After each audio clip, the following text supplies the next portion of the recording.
We are in week 3 of our 21-day fast, and this is the second E, or the third letter of the word deep, which is evangelism. Now, this is a daunting word because many times people get scared. Like, what do you want me to do? You want me to go out on a soapbox and shout Jesus in downtown Nashville? Like, what does evangelism really look like?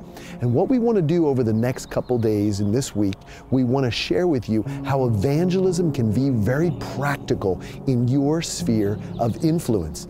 At the end of the book of Mark, Jesus is speaking again to his disciples, and he gives them the Great Commission. Now, let me just break down the word commission, because the Great Commission means you're in co-mission. You're actually partnering in your mission with Jesus. So that should take all the pressure off. You don't have to evangelize by yourself. It's not your job to get people saved. It's not your job to make sure they're going to heaven. You are in co-mission with Jesus, sharing the good news. Now look what he says here to his disciples. Chapter 16 of Mark, verse 15. And he said to them, go. There's that action statement again. Go. There's always action in the kingdom. Go into all the world and proclaim the gospel to the whole creation. I'm going to keep going. Verse 16.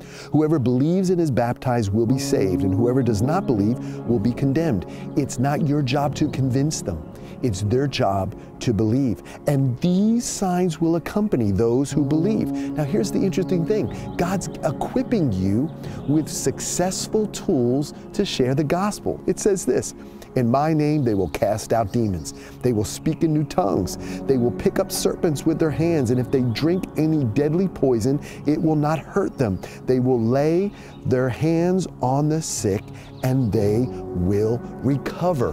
God has equipped you and me to do the work of an evangelist. You don't have to be some eloquent speaker. Really, it's about sharing your story, the good news that God has done for you. I know this. If I handed you $1 million, you would share it with everybody. You'd be like, I can't believe Pastor Mark just wrote me a check. First of all, don't cash that check right away. But the reality is, when we have something good, we like to share it. And I want to encourage you, the greatest thing you've ever been given is salvation through Jesus Christ. So let's be people of evangelism. Let's challenge ourselves, not just for this week, because we're going to go day by day. We're going to continue to challenge you every day on this word evangelism. But may this be the reality of who we are, that we constantly share the love of Jesus. Let me just say this to you. One of the greatest ways you can share the gospel is by simple action of how you live life, how you treat your spouse. If you're not married, how you treat other people around you. If you have kids, how you treat your kids, how you wake up, how you handle adversity, how you work your job, how you do your schoolwork.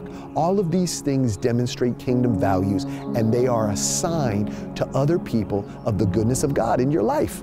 Maybe sometimes it is preaching the gospel in places, but also evangelism is sometimes just living out the precepts of who Jesus is in everyday life. So we're challenging you this week to walk out the word evangelism in our deep discovery.